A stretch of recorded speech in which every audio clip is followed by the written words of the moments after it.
Welcome, ladies, to the Real Estate Investor Show, providing inspiration, strategies, and insight to empower women investors to live balanced and financially free lives. Now, here are your co-hosts, Liz and Andressa.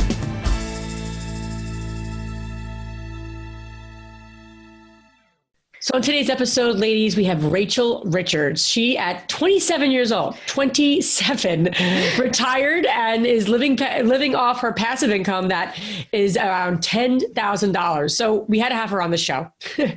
And we had such a great interview with her. I think what you're going to appreciate a lot in this interview is that we get into specifics, which I know women love. Get into the specifics. So we talk about her first deal and how much money she put down, her deal criteria, her market criteria. How did she choose the market she's in? And then we talk a little bit about how she then added upon that and how she propelled herself to owning, I think 6 properties and 40 doors to get her to that goal. Yes, absolutely. And one thing that we talked about with Rachel is success, right? We don't measure success based on the number of doors.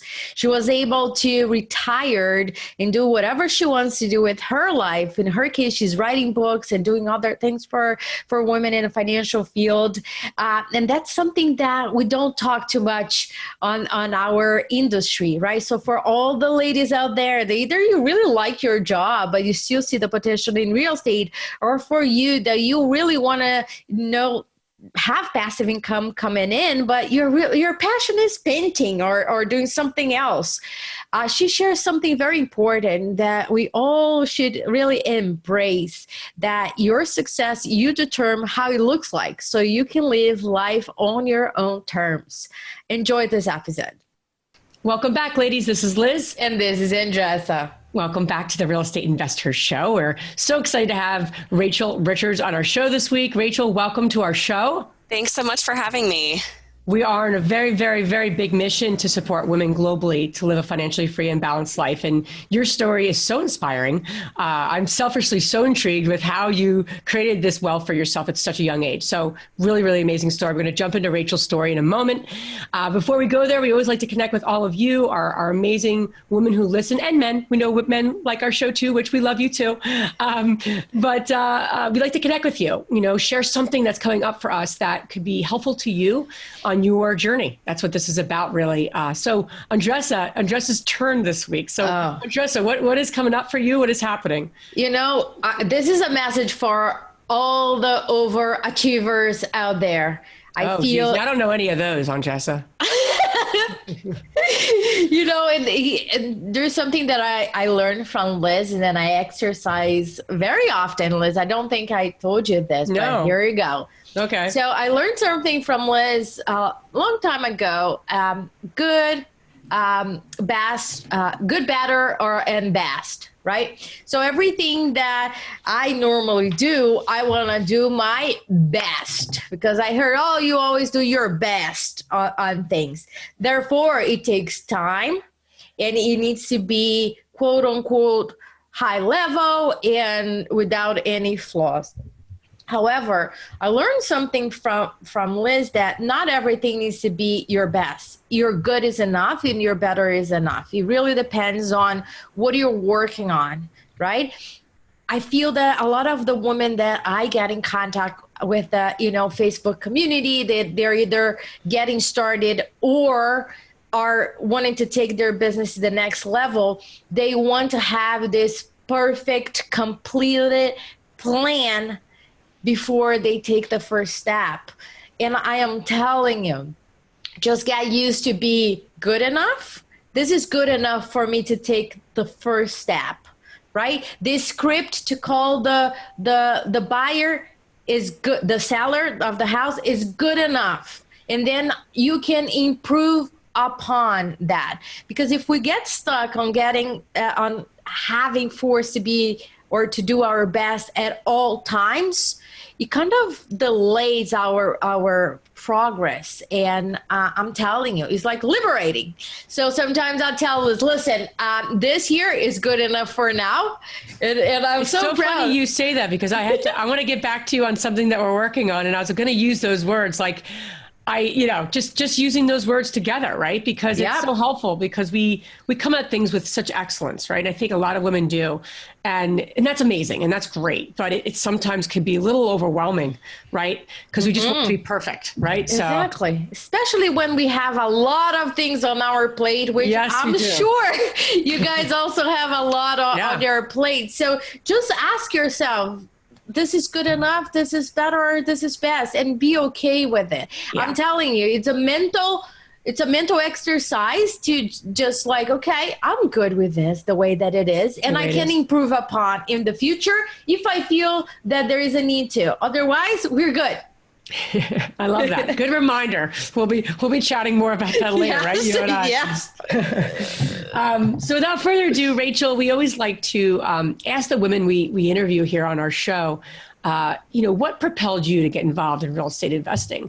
There's a lot of things people can do, right? So what was it about this particular business and this particular investment strategy that pulled you in, if you will, or if it found you however your path unraveled, so to speak? But what propelled you to get involved in this business? Yeah, I have been a little bit of a finance nerd my whole life. And I remember reading this book actually as early as 6th grade. I found this book called The Motley Fool's Guide for Teens, How to Have More Money Than Your Parents Ever Dreamed of, something like that.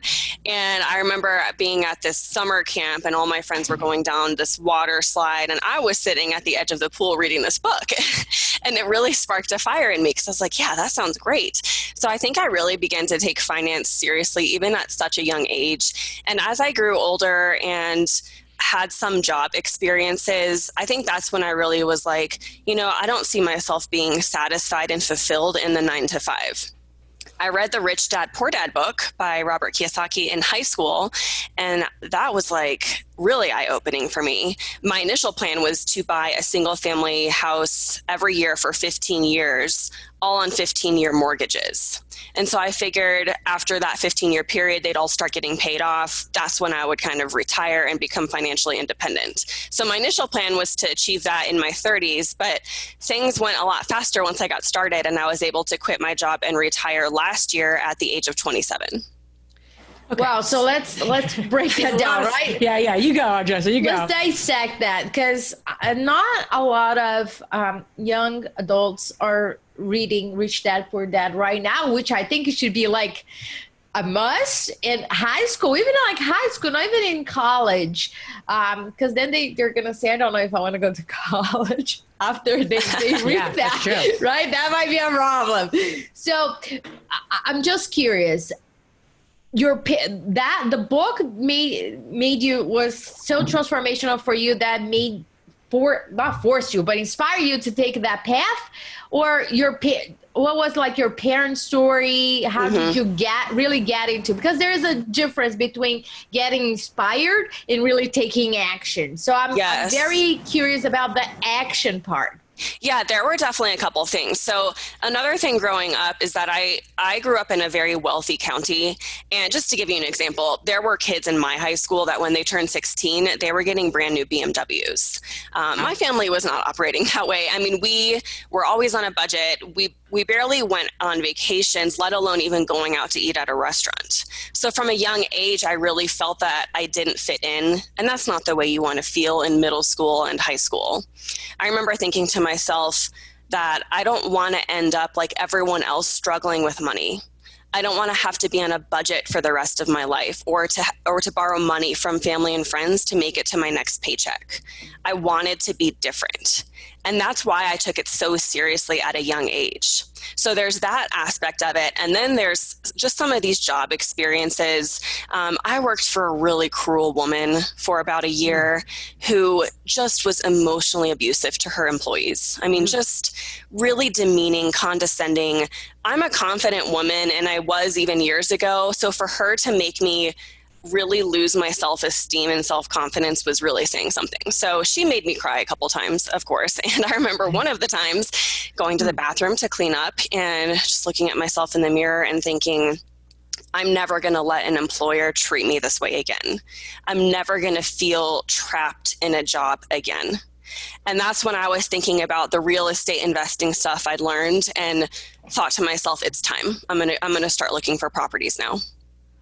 I love what you're saying. Not I love that you were in the bathroom crying by any means, because that type of leader sounds like just someone who just should get slapped upside the head a few times. But unfortunately, that's a leadership style, right? And I used to have a woman who was my boss for many years until I stopped working, and she was a really empowering leader, and it's how I see women. But yeah, unfortunately, not all of them are created equal. But I say that what an interesting situation is that I feel like the women listening, we have these negative experiences, whether it's work, money, and we really have two choices. We can either use it for like good, use it to propel us, or use it to keep us where we are. And, literally we can all look at our lives today and say, what is going on for me in a negative way or in a positive way? And those negative things actually could propel us much further than sometimes the positive ones, because they have this emotional connection. So you made a decision in that bathroom. You were very specific. Now you are also a confident woman. You've read all this book. You're a finance nerd. You grew up in in this neighborhood that you had a lot of okay, I'm not going to be on a bus. So you were this was all adding to your story. Right. And then this thing happened. And so it's, it's just fascinating. And I think it's something we all could take from the negative things, we can make a choice, and for good, we can make a choice for just to stay where we are. It's really a choice. Yeah. And I really agree. I think fear can be either very paralyzing or very motivating. And for me, it motivated me where I was like, it's time to take action. So you're in your 20s. Tell us about the first deal you did. My first deal was in 2017, so I think I was 24 at the time. We had been looking for a property for 9 months. And I say that because we had made several offers that didn't work out. We had contracts even that fell through because of bad inspections. And there were so many times where I could have been like, oh man, maybe this isn't for me. This isn't working. I'm not finding the deal and so forth. But we stuck with it, and we finally found the most amazing deal after 9 months. And I share that because you really need to be patient. It's a long process. It's hard to find good deals. Be patient and don't settle. Don't settle for something that's less than your minimum requirements. You will find a deal. It's just a matter of time. So our first deal was a duplex in Louisville, Kentucky. That's where all of our properties are located. We had a couple things going for us in terms of how did we come up with the money for the down payment. First of all, I paid my way through school selling Cutco cutlery. Have you guys heard of Cutco knives? My husband used to sell it, and we have it in my kitchen. It's you could probably sell it better than me, Rachel. It's a really high-end American made, American-made knife. And you go door to door to sell it? Almost. It was by referral. So I started out with family and friends and then asked for referrals. But yeah, my parents were definitely not thrilled about the idea of me selling sharp objects to family and friends. But they're sharp. They stay sharp. Yeah. So the good thing about that is that I paid my way through school. I graduated without debt, so I wasn't burdened by huge student loans. And same thing with my husband. He is a veteran, so he used his military benefits to pay for his school. So we both didn't have student loans, which helped us save a lot more than I think the average, 22-year-old. Then we also were investing, like I said, in Louisville, Kentucky, which is a great market, great rental market, reasonable prices. I think anywhere in the Midwest is a great place to invest. And then the third thing that helped us actually scale really quickly is that I had my real estate license. And I didn't have it for the purpose of being an agent or having clients. I only ever had it for my own purposes as an investor. But the great thing about that is we would deplete our savings with every purchase, but then I would immediately get a commission check back for thousands of dollars. And that would kickstart the savings for the next down payment. So I think that's the biggest factor in how we were able to scale so quickly. Wow. One thing that I want to mention, I don't want to pass this, and I want to really highlight one thing that you said, that during the period that you guys were looking for your first deal, to do not settle for nothing less than your criteria. So here's a very important thing for all of you ladies that are looking for your first deal. You must have criteria. Otherwise, you don't know what you're looking for. If you find it, you don't know that that's what it is because you don't have those criteria. So, Rachel, talk to me about the criteria that you used in order to find your property. Because if you don't have those, you are looking for something that looks like a deal, And then the pressure of getting a deal under contract will kick in because emotionally you're like, I'm just going to do it. Right. And then just go without like, okay, I'll pray that everything is going to be okay. Right. But talk to me, Rachel, about specifics. What were your criteria? I was pretty open to location. I just wanted to be able to drive there within 30 minutes. And in Louisville, Kentucky, you can pretty much do that anywhere. But I would say the only caveat to that is that I didn't want to be in like a high crime part of town, because if I was going to go to the properties alone, I wanted to feel safe. So there were certain areas I avoided. Condition didn't matter to me. We were willing to put some sweat equity into it to fix it up. Number of units didn't matter to me. We were open to investing in 1 to 4 units. And we wanted to stay at least under 5 though, because we wanted to avoid commercial loans starting out. So we were hoping to get a conventional loan. But then in terms of the numbers and sort of the really hard requirements, there were 2 things I typically looked at. First, the amount of cash flow. I wanted to be profiting at least $200 to $300 per door. So that was number 1. And then number 2 was the cash on cash return on investment. The way I was thinking about it was, hey, I could probably make 8 to 10% in the stock market in the long run. So if I find a deal that's only going to give me a cash on cash ROI of 8 to 10%, it was like, well, why? Like, what's the point? I mean, it would be more work. I could just put my money in the stock market. So my initial goal was to aim for a 12% ROI. And that's what I was looking for. All of our properties in Louisville, Kentucky at this point have been anywhere between 15 to 25%. So they've all actually been a lot better than we hoped. And I even think that initial duplex we bought had a cash on cash return of something like 18%. And when we first bought it, it was cash flowing about $500 per month in profit. So it definitely hit our criteria. And I had the confidence to say, okay, we're going to make an offer on this ASAP. You said, and that's great. And you said a moment ago that Louisville is a great market. So tell us what a great market looks like to you. Because I think that's a big thing out there, right? This is a great market. This is a great deal. And then, people are just, what makes a great market? And you know that, and I know that, and Justin knows that, but I don't know if everyone has that like quick to the, to their fingertips so they can say, especially if it is 30 minutes or not 30 minutes, from their home. Well, here's what I think is not a great market is pretty much anywhere in California, Washington, D.C., Chicago, New York City. I mean, some of these cities that are so expensive, you can't invest there because it's going to require a $200,000 down payment. And that cuts out like 99% of the people that want to invest. I mean, I've never had $200,000 for a down payment. So I always encourage people, it's okay to be a long distance landlord. I am now. We moved to Colorado earlier this year, so I'm now experiencing it myself. And what I'm finding, because there was a lot of fear around that, like, oh my gosh, I'm going to be across the country. I have family in Louisville, Kentucky, so I think that's great, but it was still scary. What we found is that it's actually been a lot easier to manage, because when we were living in Kentucky, we were running down to our property 2 or 3 times a week. Right. It was total pain. Now that we're in Colorado, we're forced to delegate that, and we're forced to be a lot more efficient in the way that we're managing our rentals. So I would say, look for a market that you can afford, and that just tends to be the Midwest. It's always the lowest prices. Also consider a city where you have family or somebody you know or trust. Even just having a couple contacts will help you kind of get started. So that's what I would look for.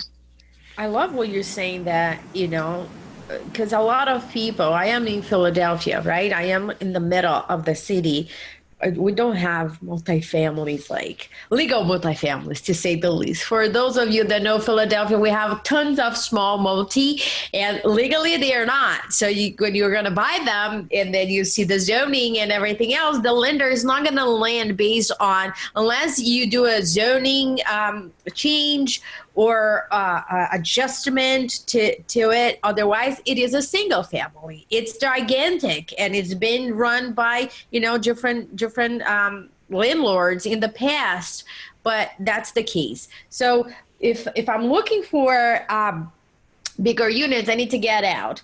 And you were saying something so important. It's kind of like, you made it easier because you must delegate. You must put things in place. And I think that when you have it on your backyard, it's easier to do not let go. It's easier for us to do it ourselves. I'm right here. Let me just go and do that. And I think that having in different places, it allows us to really grow our business and scale. That's what it comes down to. So you're talking about having somebody that either your family member or somebody that can look at it. I'm sure you have a local property management that takes care of your properties, or how you're handling that part. So sort of, I actually have a funny, or maybe not funny story when it comes to property management, but definitely one of the biggest mistakes I've ever made. So do you guys want me to share that? Yes, yeah. Let's talk about that. Yeah, it's mistakes. a lot of fun. Yeah. When we first started looking for a property manager, and this was, I think we were 26 units in at this time. We own almost 40 units, like 40 doors now. We were both still working full time, and I was writing my books in the evenings. So it became a matter of time and not being able to manage them on our own anymore. So it was time to look for a property management company. Now we had this couple that had been working for us, doing things like cleaning the common areas, some of the maintenance, talking to the tenants, but they were very trustworthy. They always went above and beyond, really some of the hardest working people I knew. So we were like, well, what if we hired them and gave them a chance and made them employees? That way we can be a little bit more hands-on with how we're managing them and probably save a little bit of money. So we decided to do that. Okay, that is the huge mistake, because it all started out great, but then about 6 months in, things went very downhill. My husband went to the properties one Saturday to collect rent from the on-site drop boxes, and he realized there was a lot of rent missing. It wasn't just the normal tenant paying late, it was a significant chunk. So of course we're calling this couple, calling our employees, what's going on? They're totally MIA. They stole $6,000 of rent just that weekend. And we found out that they had been squatting in vacant rooms on our properties for at least a year. So extremely big wake-up call. It wasn't funny then. It's funny now. But right, exactly. When we were going through, it was like, no, this is not funny. I don't see anybody laughing.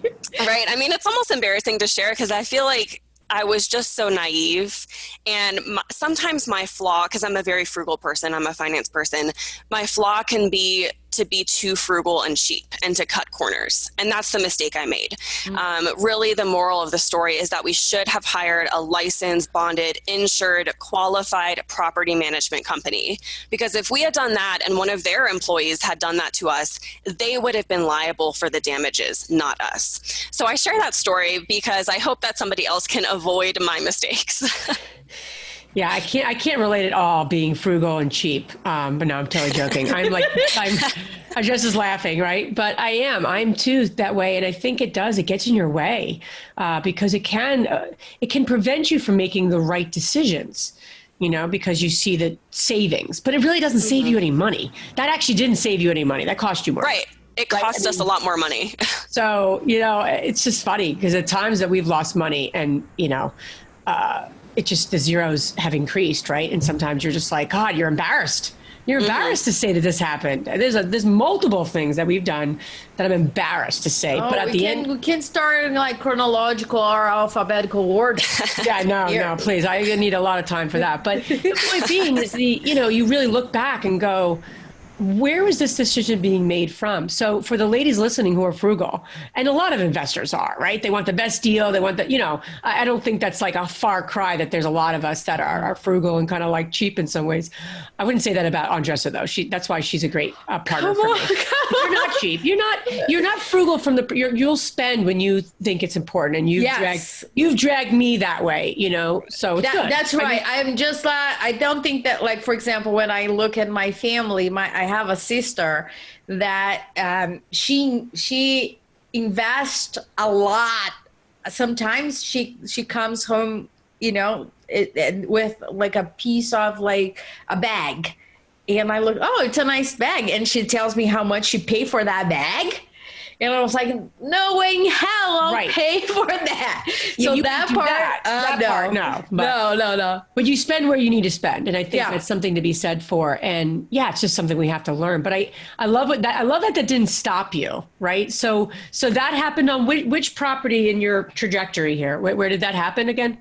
It was actually the very last property we bought. We bought all Okay. 6 of our buildings in 2017 and 2018. Okay. And trust me, I definitely had a moment where I was like, oh my gosh, we never should have done this. I mean, what have we done? We need to sell everything. But it was just that initial emotional panic and really that violation, the breaking of trust. It was a lot emotionally. But once we managed everything, took everything back over and got it back up in really good working order, we were like, yeah, this is fine. I mean, that was really a blip in the long run and we can move past this. And look at the lesson you learned.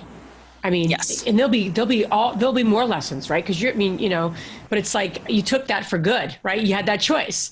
I could either jump ship or I'm going to build this thing and I'm going to clean it up and we're going to make this thing work. And now look at you, right? You're in Colorado, you're managing your stuff in Louisville. So tell us about the numbers. How much money did you put down on the first property? So we had been saving for a couple years by then, or a few years. We both put $10,000 in from our savings. It was a $100,000 duplex. So that got us to our 20% down payment. Got it. How much work did you need? A lot of work, or was it a real... So one side was rented and in good condition. The other side was uninhabitable. So we definitely had, even the foundation was sinking. So we had to have that lifted. It was a pretty big renovation job. And that was the very first property we did, so we didn't have any experience. But we did a couple things right that I don't think I even was intentional about doing it. But we definitely got quotes from at least 3 contractors. You definitely want to do that. Get a sense for how much people are quoting you. Don't just go with the first quote that you get because it feels cheap. So we got good quotes. We went with a contractor we liked. And here's the thing we did well. Even when we were working full time and had everything else going on, we would show up at the property every single day.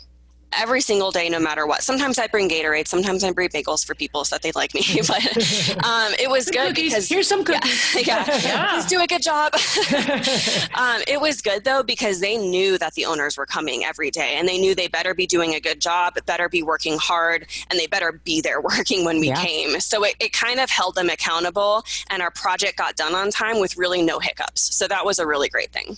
That's awesome. So for all the ladies that are listening to us and they're also working full time right now, right? As you were at that time, and they're looking for this magical day that they're like, see ya, I'm out of here because I have this portfolio that I want to work on and I want to increase. There is a big space between A and B. And I want to know from you, first of all, how did you determine or how did you prepare yourself for that quote unquote retirement? How did you evaluate how much you needed in savings, if you had any savings? Because some people say, oh, it sounds great, but I have responsibilities and I want to make sure that I take care of those responsibilities. So before you took the leap of faith and went for it, what were the steps that you put in place in order to make that decision with confidence? For me, it was all about passive income. Prior to 2017, we didn't have any passive income. That was the year we started investing in real estate, and then I wrote and published my first best-selling book, Money Honey. So we had these 2 passive income streams, rental income and royalty income, and we focused on growing those as much as we possibly could over the next few years. My initial goal was, hey, once I have as much money as I'm making from my full-time job, once I replace my full-time income, that's when I'll quit. That actually happened in 2018, and I had a lot more mental barriers than I thought when it came to actually going through with it. I knew it was going to be hard, but it took me almost an entire year to actually go through with it. And part of that was because I still was sort of operating from this scarcity mindset financially. I still had these financial fears of not having enough money because of my childhood. So even though I'd fully replaced my income, I was like, it's not enough. I need more. I wanted a buffer room. I wanted to have a good amount in savings as well. So I kept working. And then the other part of that too was just this pressure, this social expectation. I was really worried about what my family and friends were going to say. Like, are they going to think I'm crazy?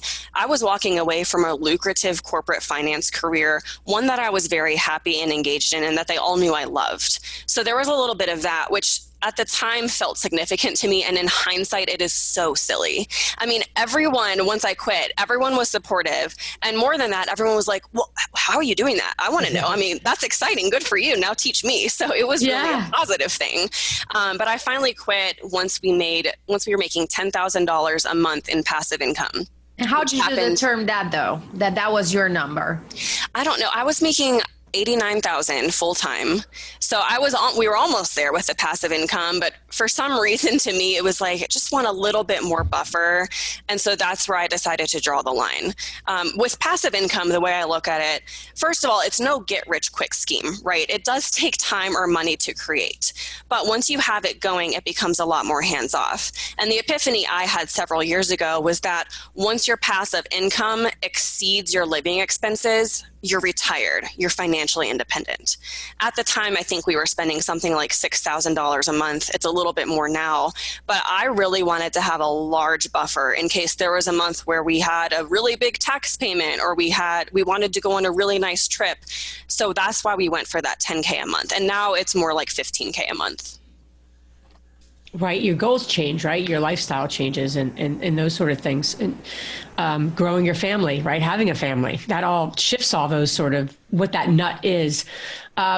So walk us through though, like just go back for one quick moment around your first deal, your second deal, and then was every deal very similar to how, it's only 6 properties, but it's 40 units. So were they all kind of small multis? Did you stick with that focus? Did you kind of shift a little bit and do something different? And for each one, second question is, for each one, was the $200 to $300 a door your goal on every single kind of criteria? Did you follow that kind of throughout your building of your portfolio? So so here's our portfolio. We have 1 duplex, we have 2 single families, and then we have 3 multifamily properties that have anywhere from 10 to 12 units each. Gotcha. So those 3 were the last ones we bought because those were more expensive, and by then we had a lot more money accumulated. The single families we didn't buy as investments. They were both our previous primary residences that we kept and are now renting out. But yeah, I did stick to the cash flow. I'm trying to think of how much we make in profit. I think we make anywhere from $2,000 to $3,500 in profit per building for those big 3 buildings.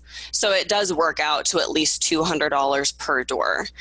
Those have always been our requirements. But what I noticed is that as we progressed and as we were able to scale up and buy bigger properties, it was easier to hit those requirements. Because I think with multifamily, at least from my own personal experience, I think it's easier to find a good deal. And I like multifamily because if you're a new investor starting out and you invest in a single family house, if there's a couple months where that house is vacant, the mortgage, you are having to cover those expenses directly out of pocket. That can just finish somebody very quickly. Yeah. What I love about multifamily is that if you have a triplex, for example, you have 3 tenants paying and one unit is vacant or one tenant isn't paying, you still have those other 2 tenants, which are probably covering most of the mortgage. So I think it's a little bit easier to handle recessions and time like these with those. There's a lot of women in our Facebook community. And if you're not in our Facebook community, get over there, invest her. It's a free community. It's just an amazing community. There's a lot of women in our meetups across the country. We've, tons of meetups across the country that we talk to. And a lot of them have like the duplex, the 4 unit, and they're trying to make that leap to where you've been to a 10 unit, right?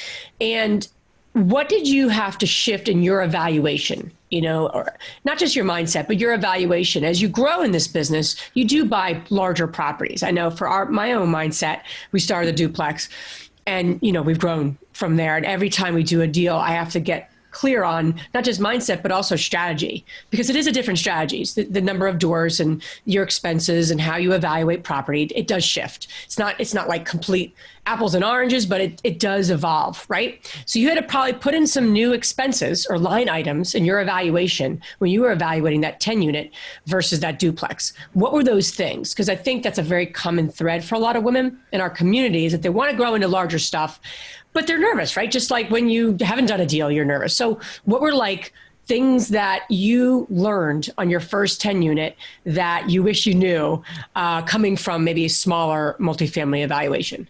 Yeah, there were a few shifts we had to make.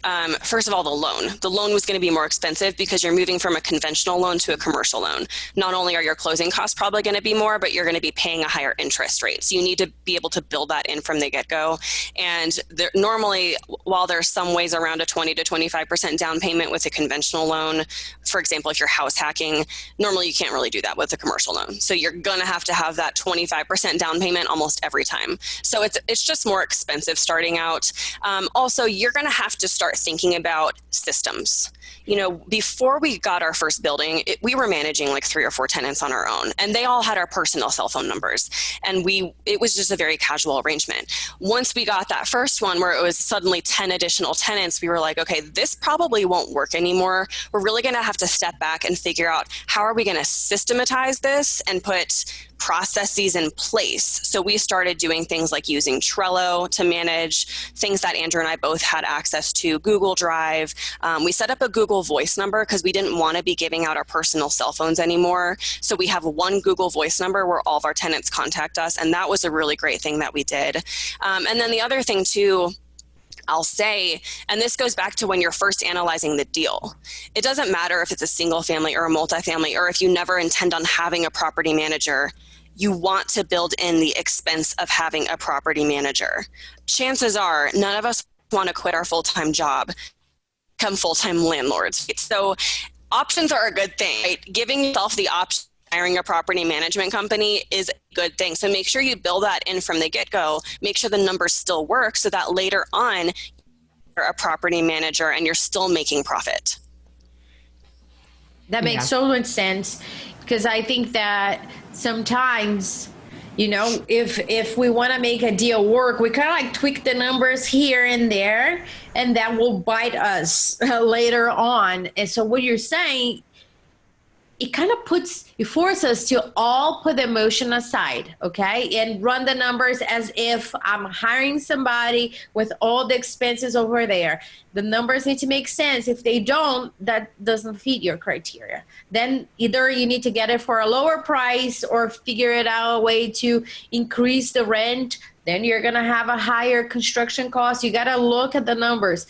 But I would not budget on what you're saying, exactly what you're saying right now. I think that it puts everybody in a better position from the get-go until, moving forward. So I'm curious to see where is your head right now, where you're going?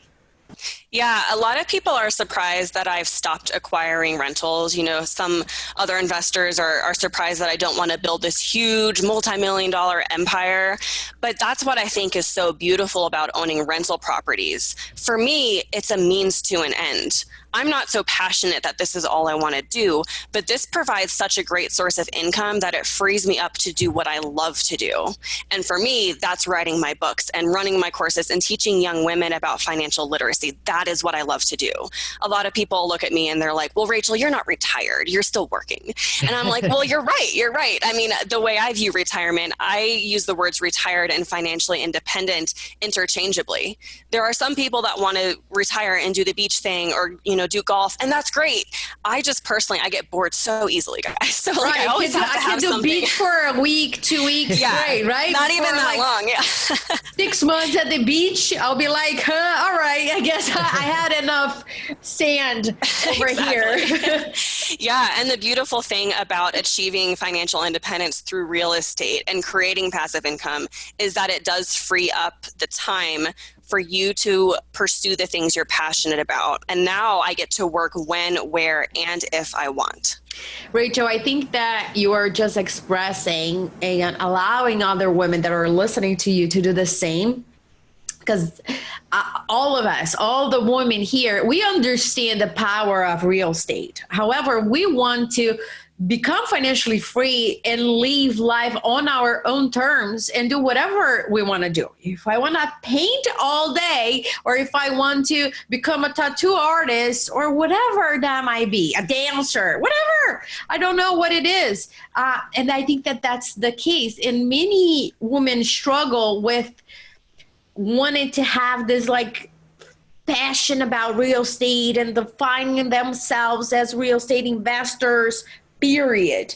And I think that that is like a mental struggle, because I love real estate. I really do. I love construction, but I also like other things that I would like to pursue. So what you're saying, I'm really like taking a step back here and emphasizing, and for those of you that are listening, you're not the only one that are also thinking, yeah, I like real estate, but I really, really wanted to, go to Maui and donate my time to, to whatever cause you want to do. Right. And I really want to commend you for really putting your feet down and saying, no, I don't want to build, I don't know how many units, because that does not define me and who I am and what my goals are. So I really commend you for that. Thank you. And I would add to that too, that it doesn't even have to be about quitting your job necessarily. There are so many women that love their job. My sister is a perfect example. She's a postpartum nurse. I once asked her, if you won the lottery, what would you do with your life?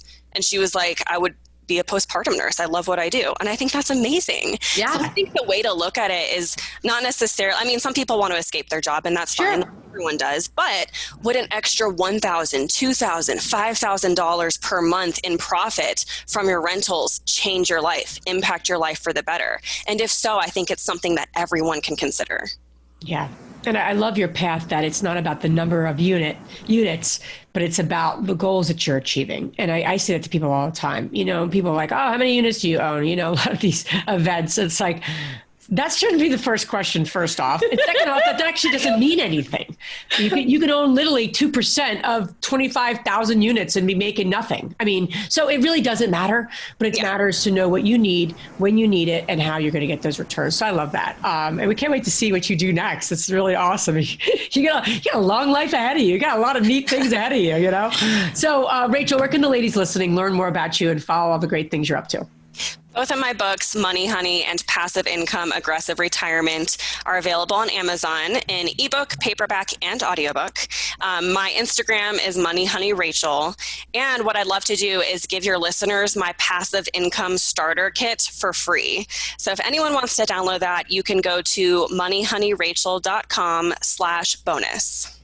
Oh my gosh, I love that. I love all of that. If you guys are listening. So all this information you guys can find on our show notes. Now we're going to transition to our fabulous 3 questions. And the first one, Rachel, is what's the most transformational book you have ever read? I can't just say one. I have to say 2. Go ahead. The Miracle Morning by Hal Elrod. He's absolutely amazing. Definitely helps me deal with some anxiety and depression that I had experienced a couple years ago. So that one. And then the 5 Love Languages, absolutely transformational for defining the way you communicate, whether it's with your significant other, a friend, a client, a tenant. I mean, it's absolutely amazing. I couldn't agree more with that. And, it gives yourself a lot of information about who you are, what you value. And when you express that to somebody and, you know that is how they're giving love and how you want to receive love. That's awesome book. Second question is, what's the most powerful routine that you do to create a financially free and balanced life? The most powerful routine is gratitude. And I won't like lie and say that I do this every single day. I used to think I need to have a daily routine and do it every day. I really use this as a tool for when I'm feeling angry or frustrated, or I'm just not as happy with things as I should be. And then I'll be like, I need to get more serious about my gratitude. So what I'll do is I'll list out 5 things at the end of each day that I'm grateful for. And it is absolutely amazing. Once you just do this for a few days, you will notice that your mind throughout the day is starting to look for things that you're grateful for and starting to recognize, oh, I'm going to write that down later in my gratitude journal. So I even think a 30-day exercise of doing that can be extremely transformational. Absolutely. The last question is, which woman, famous or not, has inspired you the most? Both of my grandmothers. They are absolutely amazing women.